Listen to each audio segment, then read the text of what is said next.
성도 여러분 안녕하세요. 말씀 묵상 리바이블입니다.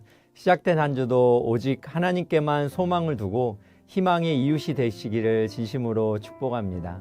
오늘 하나님께서 우리에게 주신 말씀 살펴보겠습니다. 오늘 말씀은 누가복음 8장 30절에서 37절 상반절까지의 말씀입니다. 함께 읽겠습니다. 예수께서 내 이름이 무엇이냐 물으신즉 이르되 군대라 하니 이는 많은 귀신이 들렸음이라. 무저갱으로 들어가라 하지 마시기를 간구하더니 마침 그곳에 많은 돼지떼가 산에서 먹고 있는지라. 귀신들이 그 돼지에게로 들어가게 허락하심을 간구하니 이에 허락하시니 귀신들이 그 사람에게서 나와 돼지에게로 들어가니 그 떼가 비탈로 내리달아 호수에 들어가 몰사하거늘 치던 자들이 그 이루어진 일을 보고 도망하여 성내와 마을에 알리니 사람들이 그 이루어진 일을 보러 나와서 예수께 이르러 귀신 나간 사람이 옷을 입고 정신이 온전하여 예수의 발치에 앉아있는 것을 보고 두려워하거늘 귀신 들렸던 자가 어떻게 구원받았는지를 본 자들이 그들에게 이르매 거라사인의 땅 근방 모든 백성이 크게 두려워하여 예수께 떠나가시기를 구하더라. 아멘. 예수님과 제자들이 갈릴리 호수 동편 거라사 지방에 이르러 그곳에서 군대 귀신 들린 한 사람을 만나게 됩니다. 그런데 이 귀신 들린 사람은 오래 옷을 입지 아니하였고 집에 거하지도 아니하고 무덤 사이에 거하며 매우 비참한 인생을 사는 사람이었습니다. 옷도 입지 않고 집에 살지도 않고 무덤 사이에 거하는 삶이란 정상적인 삶이 아닙니다.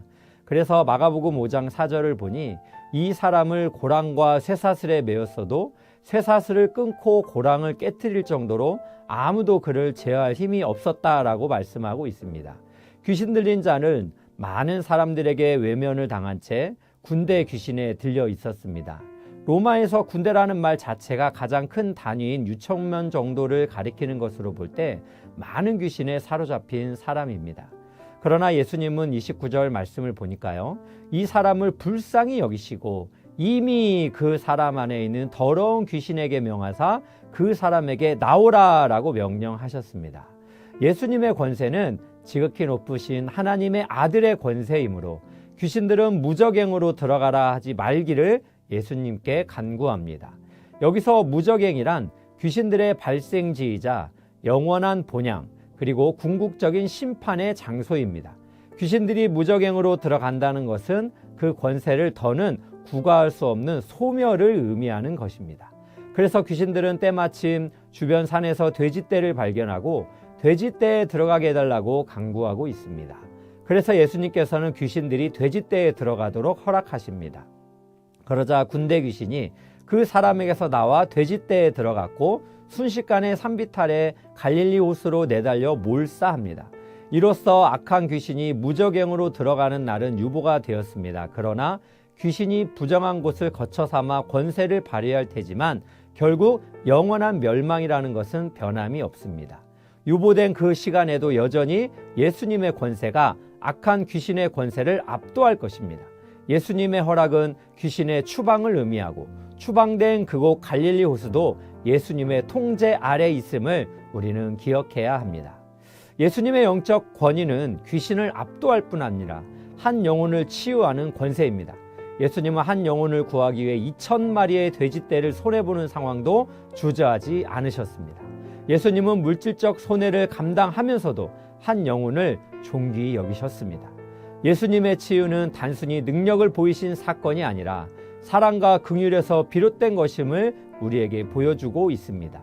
절망 속에 갇힌 한 영혼에게 빛을 비추시는 분, 그분이 바로 우리 예수님이십니다.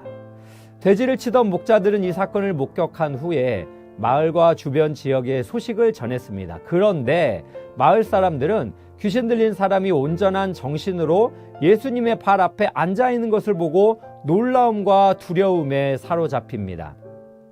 실망스러운 것은 마을 사람들은 예수님이 권세를 가지고 귀신을 내쫓으며 한 영혼을 구원하신 것에 대한 놀라움보다는 경제적인 손익을 우선시하며 예수님에게 오히려 떠나달라고 요청했다는 것입니다. 이 반응은 불신의 뿌리가 매우 깊음을 보여줍니다. 당장의 경제적 이익을 따져 예수님의 권위를 받아들이지 않는 것입니다. 결과적으로 귀신을 제압할 정도의 권세자가 돼지떼를 몰살시켰으니 자신들의 재산에 또 어떤 타격을 입힐지 두려워했던 것입니다. 말하자면 그들에게 예수님은 위험한 인물로 여겨졌던 것이죠.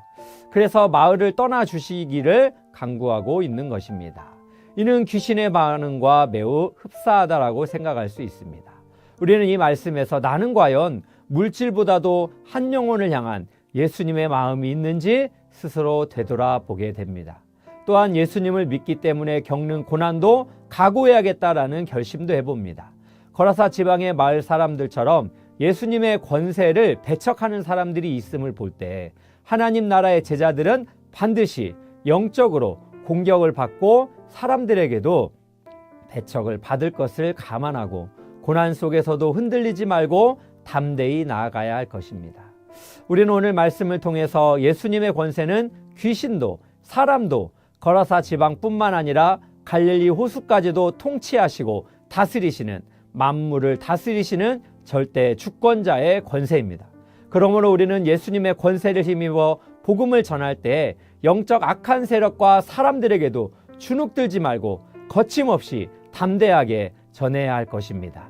또한 예수님의 한 영혼을 향한 사랑의 마음을 기억하고 오늘 또 사람을 존귀히 여기며 축복하며 기도하며 섬기는 여러분 모두가 되시기를 주님의 이름으로 축복합니다. 함께 기도하겠습니다. 사랑의 하나님 아버지, 예수님의 권세로 우리를 구원하여 주심에 감사드립니다. 주님이 주신 영적 권세를 신뢰하며 담대하게 복음을 전하게 하옵소서. 또한 예수님께서 거라사 지방의 한 영혼을 존귀히 여기신 것처럼 우리도 물질보다도 사람을 더 귀히 여기고 기도해주는 성숙한 신앙인이 되게 하옵소서. 예수님의 이름으로 기도드립니다. 아멘.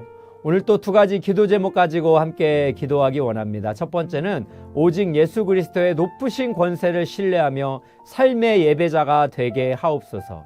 두 번째는 물질보다 사람을 더욱 존귀히 여기고 복음으로 사람을 살리는 그리고 세우는 섬김을 감당하게 하옵소서. 함께 기도하시겠습니다.